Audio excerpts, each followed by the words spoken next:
Sí, dice, oye, como decía Víctor al principio, en Sinaloa se generan empleos, pero ahora dices tú, ¿de qué calidad? Se generan empleos de la peor calidad porque somos los peores pagados del país. Y los políticos se dedican a utilizar eufemismos para hablar de esos empleos mal pagados. Hay gente que de verdad, y lo saben los que nos están escuchando, les sale mejor quedarse en su casa sin hacer nada, que salir a la calle y gastar en camiones, gastar en comida y todo lo que implica ir a trabajar para luego quedarse con nada en las manos. Pero además, porque Sinaloa tiene mar, tiene montañas, tiene valles, tiene toda esa riqueza natural, pero ahora el reto, doctor y Víctor, Jorge, Andrés, es, para las políticas económicas de México, no solo es producir, y que aquí hablemos de los indicadores de crecimiento económico y como dice el doctor, vamos a ver si esto de Topolobampo funciona y el crecimiento económico con una red ferroviaria que podría detonar, pero ahora el problema es quién se queda con lo generado, ahí es el problema, es decir, ahora los economistas en el mundo, doctor, se han preocupado más por cómo se reparte la riqueza que se genera en un país, porque tú te puedes quedar cantando como político que ha crecido el PIB en 4, en 5, en 7%, y los pobres dicen, oye, pero ¿cómo está entonces el hecho de que hay más pobres en México? Bueno, porque la riqueza se la siguen quedando unos pocos, ese es el gran problema del país. ¿Qué tanto se genera de riqueza? Pero ¿qué tanto se divide entre los que necesitan que les llegue esa riqueza? Creo que ese es el reto, no solo en México, en Sinaloa, en el mundo. No, pero no solo eso, no, lo que pasa es que yo creo que en México el reto es otro, ¿eh? Decíamos ahorita lo de los números, lo que dices tú, ¿no? De, bueno, que los políticos acomodan los números a su conveniencia. Todos acomodamos los números a nuestra conveniencia. Más los políticos, ¿eh? No, todos. No, también los empresarios. No, también los empresarios cuando se les llena la boca diciendo que están contribuyendo al desarrollo del país y no son más que una bola de expoliadores también. No, también los empresarios no cantan mal las rancheras. Pero, eso hay que decirlo, ¿no? Hay una mancuernilla ahí. No, pero son los empresarios. Digo, mancuerna, pues mancuerna, todo es mancuerna. Yo creo que los que deciden las políticas económicas del país son los políticos y los legisladores. Eso es lo que tú crees. Todo es mancuerna. Todo es mancuerna. Habrá que ver quiénes son los que financian a los políticos, para ver quiénes dictan las políticas económicas de este país. No, yo difiero en eso. Otra discusión, yo creo que la clase política en este país, y sobre todo en este sexenio, se ha visto como el mozo de estribo del gran capital. Lo que pasa es que los empresarios se han convertido en políticos ahora, ese es el fenómeno. Los empresarios han sido empresarios siempre. No, los empresarios se han convertido también en políticos. No, lo que pasa es que gracias al Tratado de Libre Comercio, ahora nuestros políticos tienen que negociar con las grandes compañías estadounidenses y ahí sí, nada más llegas de rodillas o no llegas. No era lo mismo antes negociar con el grupo Alfa, con Azcárraga, con Salinas. No, ahora tienen que ir a Nueva York, a Washington, a negociar con Chevrolet, con Chrysler, con Walmart, con AutoZone, y ahí sí, no hay otro papel no más que el de gatos. Si no, digo, remírete a Los Pinos, ve el papel de la presidencia de la República durante estos 6 años. Entonces, pero decía también, los números tienen esa ventaja, los puedes acomodar como tú quieras. No, aquí también lo que pasa es que ya en este país, sí tenemos un problema de generación de riqueza, ¿eh? Yo coincido contigo, por supuesto que hay un problema de mala distribución, claro. Los niveles de concentración de capital en México han llegado a niveles históricos. La prueba está en la cantidad de ricos que estamos aportando a las listas de Forbes. Sí, pero además traemos un problema de falta de generación de riqueza. Yo acabo de ver, no hace 15 días, MEADE, o como se pronuncie.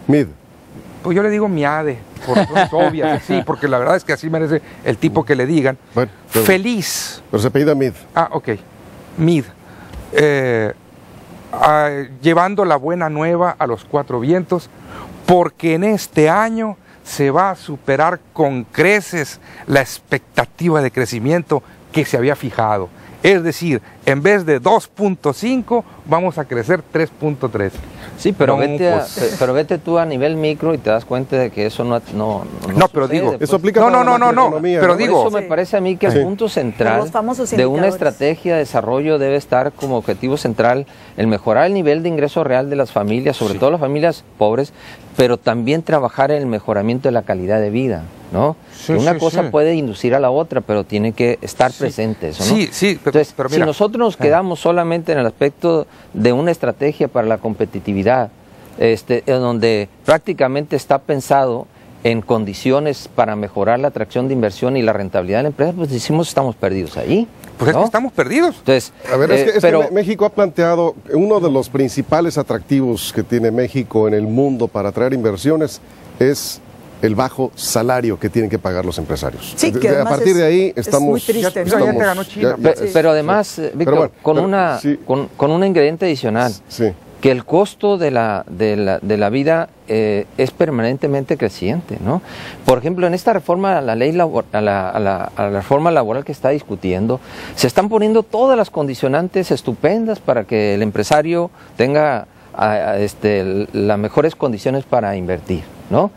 Pero en ningún momento se discutió ahí, un apartado donde digas que el empresario se obliga a remunerarle al trabajador de acuerdo con la pérdida del poder adquisitivo, ¿no? Porque eso sería algo justo, algo humano. Es decir, si la inflación fue del 10%... Doctor, la economía no es justa ni es humana. No, por eso, pero menos cuando no haces una normatividad... No se puede establecer. Pero bueno, la Ley Federal del Trabajo es una vacilada. Fíjate que pero mira, no se puede establecer... Yo sigo sosteniendo que el tema de la Ley Federal del Trabajo se la pusieron de pechito a Peña Nieto para que cuando llegue y se destape la cloaca de lo que trae la Ley Federal del Trabajo, que es aberrante para los trabajadores, entonces Felipe Calderón le hizo el trabajo a Peña Nieto. Yo sigo sosteniendo eso conforme pasa el tiempo. En Estados Unidos se publicó recientemente un trabajo en el New York Times, doctor. Los economistas pues seguramente lo vieron con mucho afán. Había trabajadores que señalaban que gracias a un software súper potente, los trabajadores podían ser llamados por horas dependiendo cuándo hubiera más afluencia. Los trabajadores no tenían poder de decisión y los llamaban cuando quisieran, les pagaban por horas y no tenían derechos laborales fuertes como los podría tener una persona que trabaja 8 horas diarias con un horario fijo. Trataban a las personas como lo que pues ahora se estila, ¿no? Como unos objetos que se pueden usar en el momento como a ti te convenga, que eso es muy lamentable. Para allá va la Ley Federal del Trabajo aquí. No nos hemos dado cuenta de lo grave. No, Pati, depende yo creo que depende cómo estés como trabajador. Yo creo que el trabajador sigue siendo la parte más débil de esta cadena. No todos los trabajadores. No todos, la mayoría. Nada más la mayoría. Nada más la mayoría. El nivel de preparación que tengas y el rol que estás jugando en la economía, eso es y ha sido siempre. No, eso era antes, Víctor. Hay paradigmas de la economía que ya se están rompiendo. Se desplomaron. Eso de que ahora cuanto más sé, más me pagan, eso ya no existe. Pero yo no sé si Calderón lo dicen grandes economistas y yo estoy de acuerdo que no sé si Calderón le hizo el favor a Peña Nieto, yo no sé. Lo cierto es que la economía de Sinaloa, para aterrizar de nuevo en el tema, sigue dependiendo, doctor, pues casi en total medida de la agricultura. Y también de la narcoeconomía, ¿no? Desde ahí estamos, ahí es donde está el punto central. ¿no? Exacto. El punto central es decir, ¿por qué no hemos tenido nosotros la capacidad para que el sector agrícola, el sector empresarial agrícola, logre brincar a otros niveles, ¿no? Es decir, ¿por qué, por ejemplo, en vez de estar diseñando políticas limitadas para estimular la producción agrícola, no se generan condiciones y estímulos para que el agricultor pase de simple agricultor a industrial, ¿no? A industrializar su propio producto, que es lo que a nosotros nos debe interesar. Es que si la agricultura es lo fuerte de Sinaloa, pues tenemos que apostarle a la agricultura en esa siguiente fase que siempre lo hemos Pero tenemos muchos años, décadas diría yo, 5 décadas, con ese planteamiento, es decir, revisas tú los planes estatales de desarrollo de cada gobernante y te habla de eso. No, y está perfecto. Y pasan los 6 años y no se hizo nada. No se hizo nada. ¿No?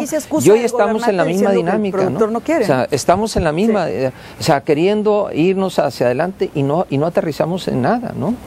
Pero finalmente yo quisiera que tuviéramos presente algo, que es cómo podemos avanzar hacia un mejoramiento del nivel de ingreso de la población y de la calidad de vida, ¿no? Como punto, como objetivo central hacia el cual nosotros podemos ir.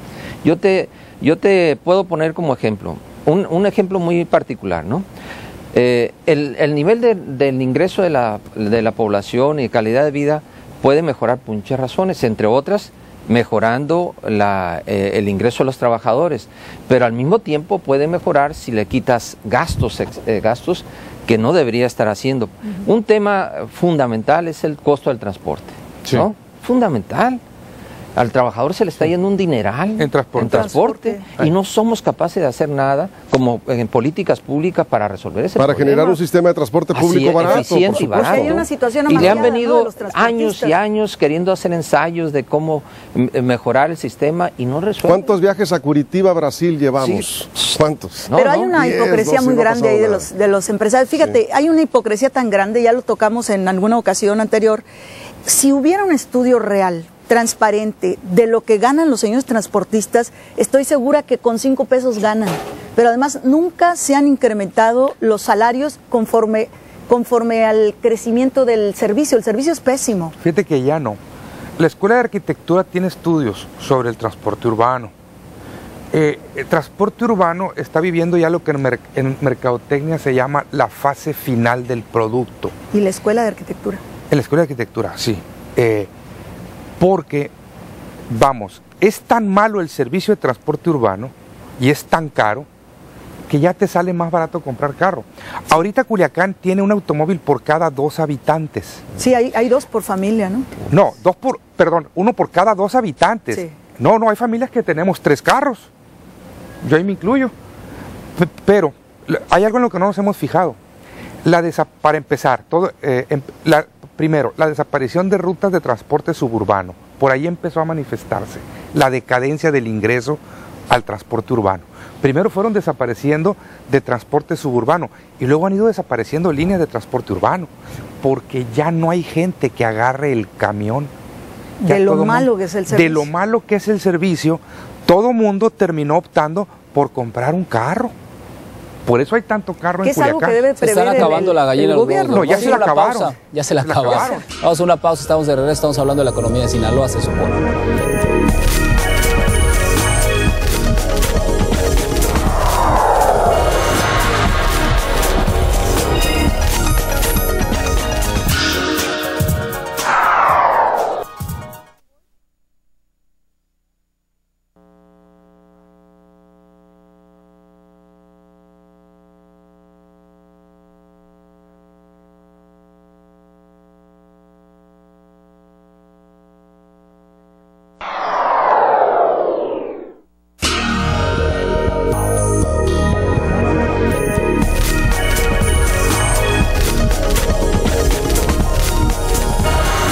Estamos de regreso en nivel 5, estamos hablando de las condiciones de la economía de Sinaloa, sus contrastes y sus ciclos que finalmente está presentando. Lo que sí es una realidad es que yo no veo de parte del gobierno estatal un programa, una política que diga se está influyendo en las condiciones económicas. Decía ahorita Gerardo, la necesidad de, si no puedes incrementar los salarios, por lo menos disminuye los gastos que tienen de manera constante pues los ciudadanos. Uno de ellos es el transporte y por supuesto que podemos sumar otros más. Me parece que en los proyectos principales no hay ahí la mano de, excepto lo del gasoducto, yo no veo que existe un proyecto macro que digas esto va a influir de manera importante en la economía. Además, yo creo que eso está muy discutido y es objeto de mucha discusión, mucho debate. Hay gente conocedora del tema que te está demostrando que esa no es la mejor opción. Hay otro asunto, ¿no? Aquí, usted lo acaba de tocar y con todo respeto, no hay nada, pero cuando alguien propone algo, todo el mundo opina en contra. Eso no sirve, no sabemos si sirve o no, pero ahí está la crítica. Yo tengo mis dudas, pero también creo que en buena medida los proyectos que Sinaloa necesita dependen del liderazgo de cada uno de los funcionarios que están en las áreas que son clave para impulsar la inversión pública, por lo menos, o facilitar o agilizar las inversiones. Estoy de acuerdo contigo. Yo tampoco veo con claridad que esté haciendo algo la Secretaría de Desarrollo Económico que no se ha hecho antes. O sea, hay una inercia de muchos años de seguir con los programitas estos que francamente dan pena. Pero en el gabinete, Víctor, ¿quién tiene liderazgo? No, a eso ¿Quién lo que tiene voy. liderazgo en este gabinete? A lo que voy es precisamente que si estamos hablando de economía... ¿Quiénes son? Bueno, son el compadre del amigo. Vamos precisando.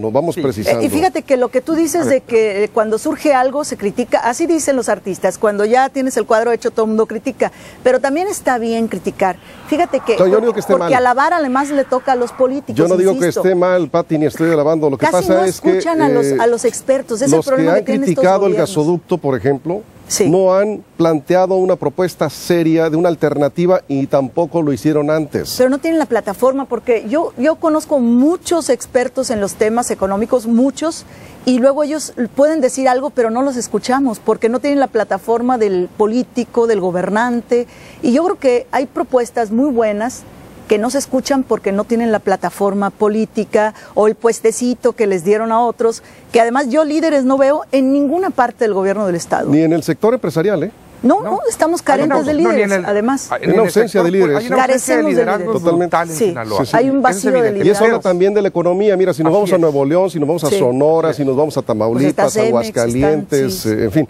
Hay el Estado de México, en fin, hay liderazgos de empresa y hay gobiernos que también están haciendo su parte, simplemente a nivel federal, doctor. La inversión pública de este gobierno, que afortunadamente ya está por terminar, yo pensé que hablabas apenas del 5%, hablo de nivel federal, 5% del PIB, es ridículo, o sea, también el gobierno tiene que hacer su parte. La inversión pública prácticamente se desplomó en este sexenio. Entonces no vemos, aunque ahorita está inaugurando Calderón carreteras y hospitalitos y todo esto, la gran obra se ha ido desplomando la participación del sector público en la inversión. Y eso es una gran... Fíjate que la gran obra pública de este gobierno es la carretera Mazatlán-Durango y no la va a terminar. Y no la va a poder entregar. Es que ahí tienes el más claro ejemplo de lo que ha sido la política de obra pública. Empezó con Fox. Y empezó con Fox. Y empezó con Fox, tienes razón. Pero a donde yo iba, mira, tú decías ahorita, hay voces que dicen que el gasoducto no es la mejor opción. Y yo no lo dudo. Siempre habrá una opción mejor, como también siempre habrá una opción peor. Así es. Pero bueno, la pregunta que yo te hago, tú como economista, ¿cómo ves el asunto del gasoducto? Es decir, ¿suena o no suena? Porque yo trato de ver las cosas también como un industrial. A mí me dicen, vete a Sinaloa, y yo como industrial, digo, no sé cuál sea la situación en otros estados, pero Sinaloa